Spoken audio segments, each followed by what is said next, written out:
Hey guys, welcome back and ting and ting and ting.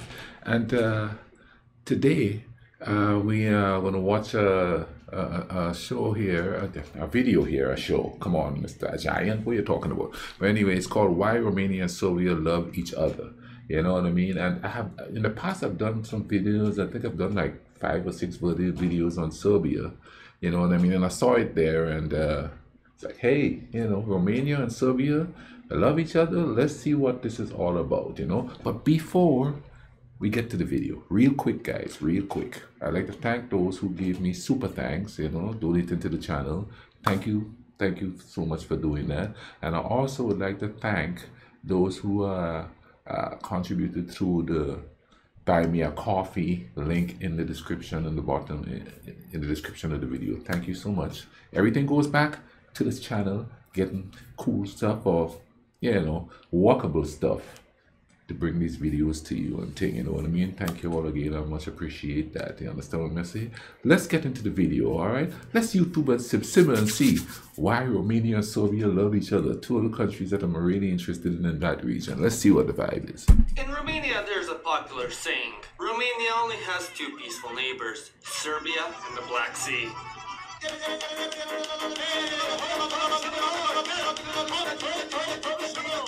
When it comes to Balkan countries, Romania and Serbia have a rather special relationship. Unlike many countries that we've talked about in this series, who have a raging bro-boner for each other, the bromance between Romania and Serbia, in contrast, is a bit different and milder in nature, as their relationship stems from the fact that they may be the two of the only neighboring countries in the Balkans to never have had their states declare war on one another, or participate in their own volition in an armed conflict against each other, which for the Balkans indeed is a great achievement. While due to EU inception, in modern times, this affection probably isn't as close as it used to be. Nevertheless, Romania and Serbia have still proceeded with a most un-Balkany neighborly affection for many hundreds of years. To understand this uniquely non-turbulent relationship, we'll have to go way back to a much simpler time, when we only needed one Subway Surfer clip to hold our attention span.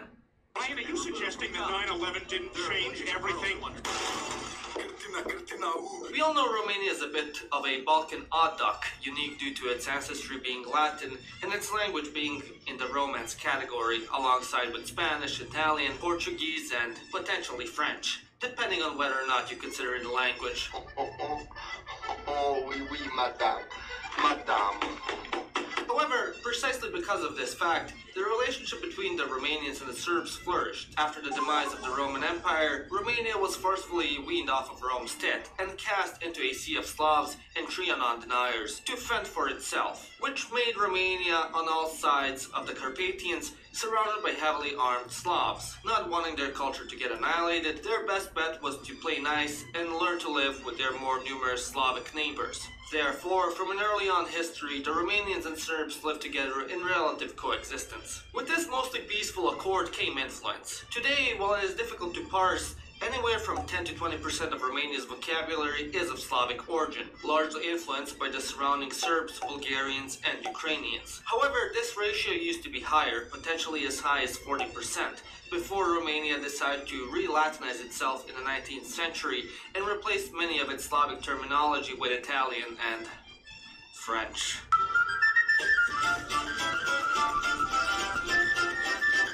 Despite the fact that Serbian and Romanian are two very different languages, there has always been a degree of familiarity between their speakers. When trying to learn Romanian, it is still quite noticeable that many words used in everyday conversation have a Slavic origin, such as da, draga, kelnerica, kurvar, iubi, nevastă, rai, and etc., etc. When it comes to religious vocabulary, 25% of it is Slavic loanwords. Thus, because of this influence, a familiarity between the two was established, which would continually subconsciously influence the relationship of the two, almost as much as hackers can influence your cybersecurity. Which is why you should go and get Atlas VPN, baby! For those of you that don't know, I recently got hacked, and my entire channel, alongside Instagram, Twitter, and personal Facebook This seems like a comedic look at this more than anything else. Because I thought, hey, I'm at home. Why should I use my VPN? I'm not on a public Wi-Fi network. What's the worst that can happen? So basically what I did, I replaced his bad, low-effort content with something that... I tell you what, I don't think people notice or pay attention to. It's like that all of these countries are in one little area there. You know what I mean? And a lot of people don't know how close all these countries are, geographically speaking. You know what I mean? And like even the Ukraine, how close it is to Romania? It seems like no matter where you are close to some kind of conflict, if you will, or some kind of something going on. However, because of all the different people that went through that region, it's like a whole mixed up cultures going on there and thing, and judging from the comments in the bottom, like I watched the video of the food with Mark Wen, I think is his name, and they showed Russians living on the Danube right there, and but it was in Romania, you know what I mean? And of course there's all these other people that comes in there. So in essence,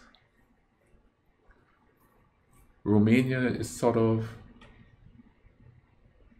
a country with a pretty large group of immigrants, of people who have migrated there and everything, maybe not Romania proper, to use a better term, but like places like where they come to the Danube and places like that there. And that's quite interesting to me because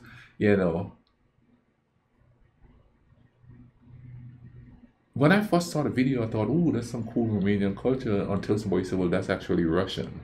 So I think when visiting there, if it is as mixed as it says it is, in certain areas I would have to differentiate which is Romanian culture, which is Russian culture, which is Ukrainian culture, whatever is there, because everybody's going to hold on to some part of the culture, and it's going to be interesting to see how those cultures mesh. And of course you have Hungary, done by Transylvania, you have the Hungarians and stuff like that there. It would be interesting to see how all of that meshes. As a person who studied sociology, that would be quite interesting for me. Can be good for the masses, That's why I highly recommend getting yourself a VPN and actually keeping it on. And with Atlas being the best deal on the market, there's no better VPN for the job. Costing only $1.99 a month on Atlas. It's also really handy to switch to an Argentinian IP when buying games off of Steam, just an FYI.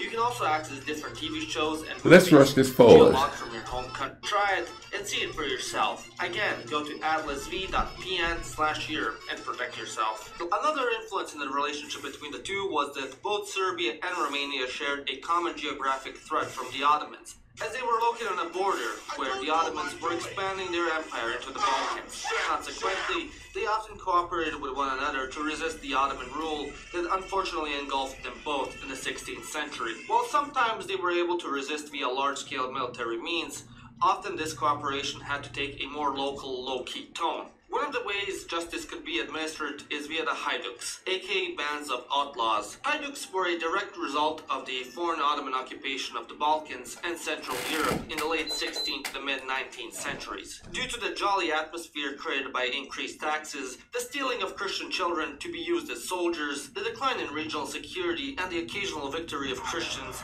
against Ottoman occupiers, locals would band together into groups of up to 100 men under one leader and target the rich local Turks, either to steal from them or to engage in battles and inflict just punishment. Thus, rich in romantic traditions of these heroes, the Haiduks flourished, similar to the English Robin Hood and his merry men, except that these guerrilla fighters really did exist and stole from the rich, unjust foreign occupiers, and redistributed their wealth to the local poor, while also drinking rakia and eating raw onions. These Haiduks were able to transcend borders, and there are many cases of Serbian and Romanian Haiduks teaming up together. Perhaps the most famous Serbian Hajduk was Starina or Baba Novak. As a teenager, he was taken captive by the Turks, who beat him so badly he lost all his teeth, hence the name Starina or Old. After this, He formed his own Hajduk Brigade and joined the forces of Prince Mihai Viteazul, or Michael the Brave, who was the first to unite Romania's three principalities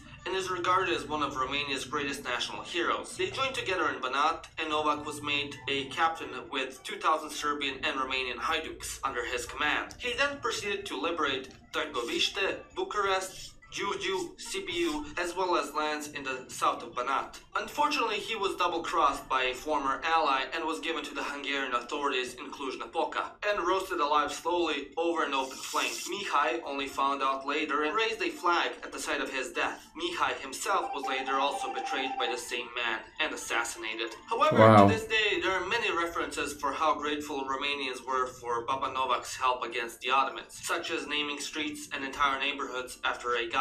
A statue of him still stands in Cluj, where he was burned to death, and there are restaurants which manage to be both respectful and delicious, is to honor a man who was grilled to death like a shish kebab. Under the Austro-Hungarian Empire, both peoples were subject to similar treatment. Neither of the two countries especially loved nor were especially beloved by the empire, and were treated as such. Serbia, because of its potential independence, was seen as a threat to the empire. As a strong South Slavic state, was theorized to draw other of its Slavic subjects under its influence and disintegrate the empire from within. And Romania, because the Romanians greatly outnumbered the Hungarians in Transylvania. If they were granted autonomy and rights, it was believed they could go against the wishes of the ruling class. Thus, okay, now yeah, comment down below, if they see anything on here that you could add to or question or say, hey, this is not quite what it is. Comment down below. I like to get your comments and stuff like that, you know what I mean? So yeah, comment down below. They were treated as second-class citizens, leading to serious local tension, which garnered a mutual understanding between the two, as they were subject to similar oppression by their overlords. With the fall of the Austro-Hungarian Empire after World War I, Romania and Serbia, at this point formerly known as the Kingdom of Serbs, Croats, and Slovenes, became nervous about the idea of Hungarian revanchism, meaning the political threat posed by Hungarian nationalism wanting to reclaim its former borders, as well as the prospect of the restoration of the Habsburg monarchy in Austria. So they, along with Czechoslovakia, formed an alliance known as the Little Entente. This was a mutual defense pact, saying that if any of the three states were in need of assistance in an unprovoked attack by Hungary, the others were now bound to come to their aid and defense. They would also act as a team and cooperate together in foreign policy towards Hungary. Basically, a Balkan NATO before NATO was even cool. They actually proved effective when in March 1921, Hungary fucked around and found out. The Emperor of Austria, Charles I, left Switzerland to reclaim the Hungarian throne. Neither Horthy Miklós, the then regent of Hungary, nor the Little Entente approved. So Charles left, only to come back 7 months later, having gained the support of a good-sized chunk of the army. The Little Entente was less than pleased by this development and mobilized its armies and threatened imminent military action mere 2 years after they already beat the living shit out of the country in the Romanian-Hungarian War, which prompted Hungary to arrest the emperor and put an end to the Habsburgs once and for all. Thus, as a result, the two countries established each other as indispensable allies. Together they suffered from the same hand, and together they were able to bite it. 15 years later, those spastic Schnitz leaders once more became a major power despite the Treaty of Versailles, this time under the leadership of a different Austrian Tard. Although previous cases of retardation in the rulers of Austria prevented them from ruling properly, this case prevented him from joining art school. Thus, in a huge effort of overcompensation for his rejection, the new Austrian ruler attempted to repaint the map, which made Yugoslavia's territory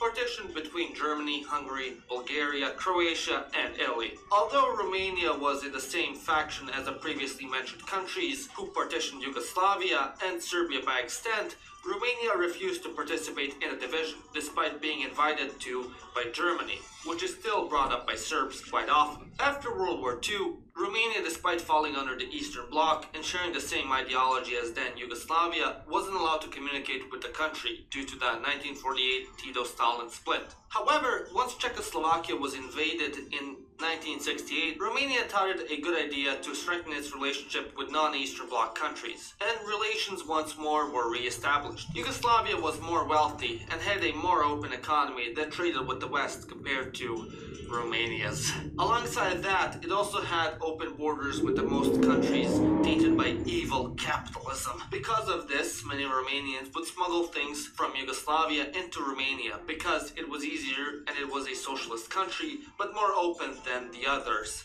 And many goods that were available in Yugoslavia were basically non-existent in Romania, such as movie and music tapes, blue jeans, electronics, and different foods. A large part of these smuggling operations happened in the shared region of Banat. Even today, in Romanian Banat, a large number of Romanians know Serbian because of the smuggling. Alongside that, they were able to catch TV and radio frequencies from Yugoslavia, who had more TV stations and channels. Thus, a very positive picture of Serbia was painted in the minds of many Romanians. But by far the most precious cargo traded was actual human beings. Romanians, desperate to escape their communist hellhole, would attempt dangerous crossings into neighboring states, making the Romanian border one of the bloodiest and most dangerous in Europe during the Cold War. Wow. One Yugoslav newspaper estimated that around 4,000 Romanians were killed in 1989 trying to cross into Yugoslavia. One of the ways they'd attempt to cross into Yugoslavia was to swim or boat the Danube River, and far too many did not succeed. Today, there are some small cemeteries on the Serbian side,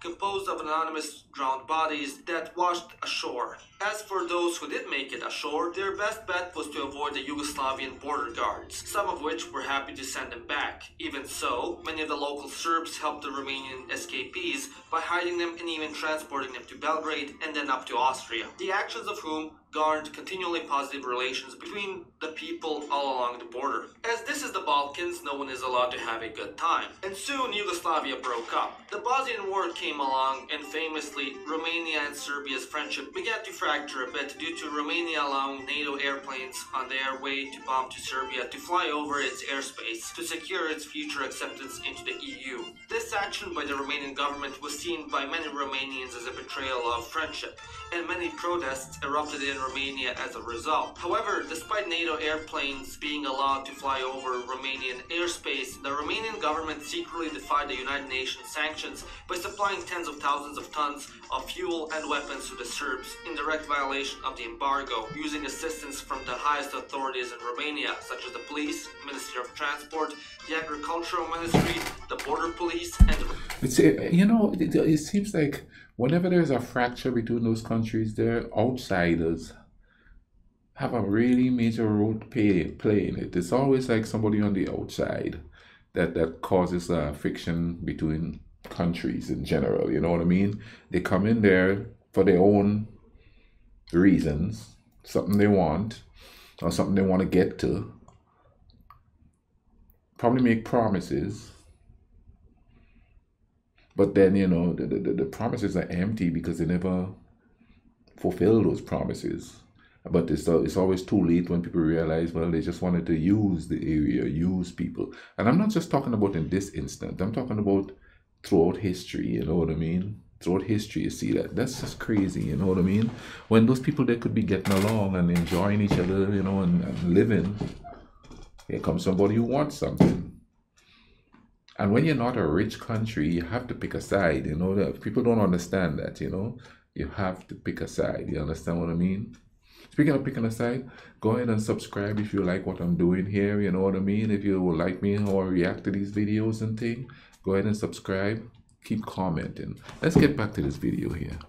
Romanian Intelligence Service. The underground pipeline was used to transport 38,000 tons of diesel and 8,000 tons of gasoline from a Timișoara refinery to the Danube River port of Pančevo over the course of 18 months. Romania was also able to make this up to the Serbs somewhat by giving them what they wanted the most in the world, the continued denial of Kosovo's existence. Nowadays, while Romania and Serbia don't engage in all-out love and slobberfest, that is, say, Serbia and Greece, or Hungary and Poland, this is a more quiet, understated, but still very strong and stable friendship. They prove that it's not the volume of the affection that counts, It's the enduringness and stability that truly matters. Romania is one of Serbia's strongest supporters of its eventual EU accession and willingly acts as its mentor in trying to lead them through the process. The Serbs, on the other hand, see the Romanians as their one true friends in the region. Although they do make fun of them here and there, they always know that there's one country that will stand by them and vice versa. May their good neighborly relations forever keep on blooming. Anyways, I hope you enjoyed this video. If you did... Okay, that was quite interesting. Centuries of history between the two is what's forged this this friendship. Now, that's kind of cool, you know what I mean? It's kind of cool to be in a region with all these borders right there, to have someone, or to have another country that, you know, they could actually depend on. That's kind of cool there, especially with so many so much political turmoil there, with so many people wanting to get involved in that area there. And I think it's because of all the natural resources that some of these countries have. People want to get in there and get their piece of the vibe and thing. And they are getting in there and getting a piece of the vibe. I hope you guys enjoyed this video with me. I enjoyed watching this video. Serbia is one of the countries I've been interested in too, mainly because the university that's 2 blocks up the street here, there was I think it's either 1 or 2 players from Serbia that was playing basketball there, and I met them at work one day when they came in, and it was during the holidays here, and they came in and I ended up talking to them for a minute. You know, that was quite interesting. But anyway, man, y'all take care of each other, all right? Link in the description to this video. Cool runnings.